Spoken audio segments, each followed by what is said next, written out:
ambaye ningependa kuzungumzia. Kitu ambacho baba alikuwa anatuambia kila siku. Unajua saa hii kila mtu ako na mambo yake, anasema mi baba aliniambia hii, baba aliniambia ile.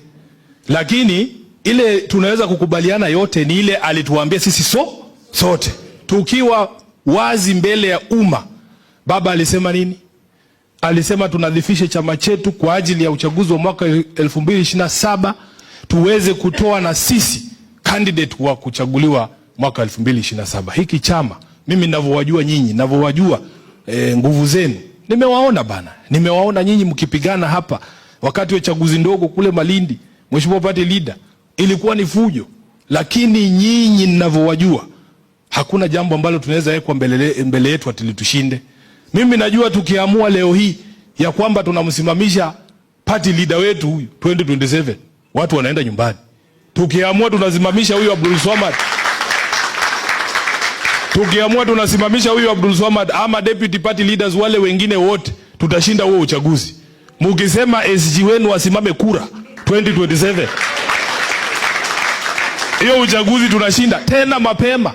So nasikia kuna watu wanazunguka wakisema ati ni baba pekee alikuwa anaweza kuangusha wao kura.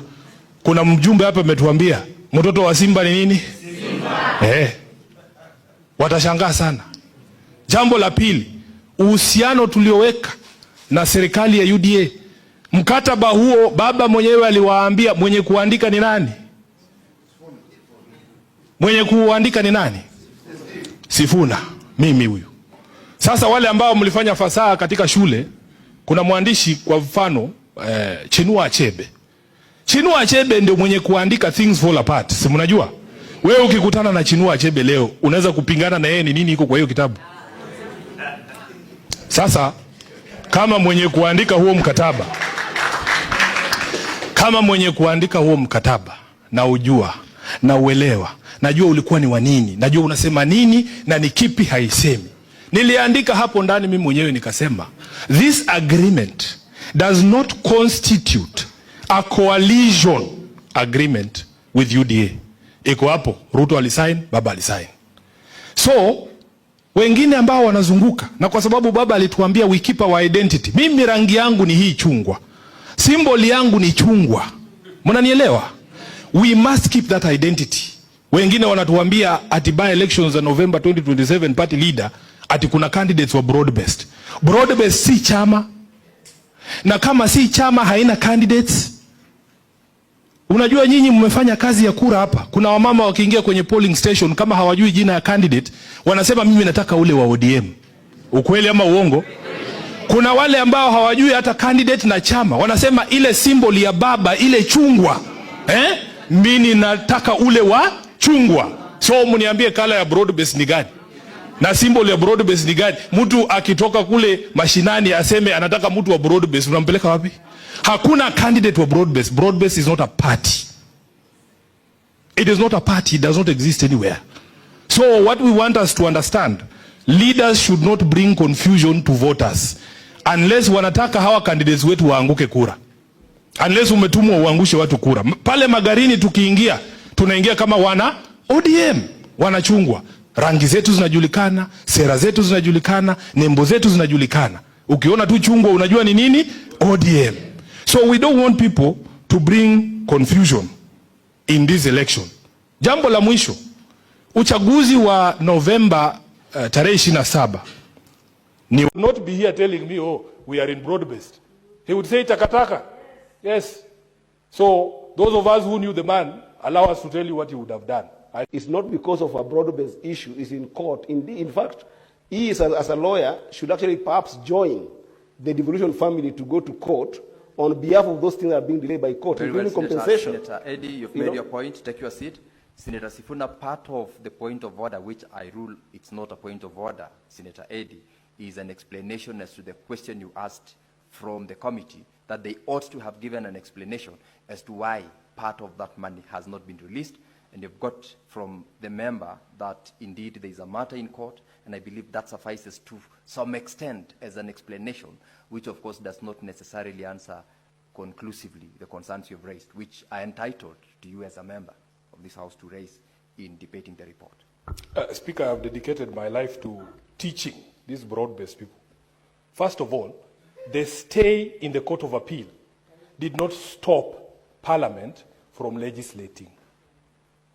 There is no way a court can stop you from putting a schedule on a piece of legislation. That is what you should know. Luckily for you, you are my classmate at the University of Nairobi, so you know exactly what I am saying. Number two, the Senate was aware of that court case that was going on. We, in our wisdom, never removed the RMLF from the statute. So if tomorrow we wake up, for instance, Honorable Speaker, and that court order has been lifted, and you have a schedule here that does not have RMLF, then you start over the process again. The court did not stop you from doing your job as legislators and making laws. So understand these things, we know them. I know Senator Eddy is not a lawyer, so I'll forgive him. But what you need to do, Senator, as a member of this Finance Committee, please take time to explain to us. If I come here with a report of the County Public Accounts Committee, Honorable Speaker, or indeed the Energy Committee where I sit, I have a responsibility because I'm the one who interacted with those decisions and discussions to explain.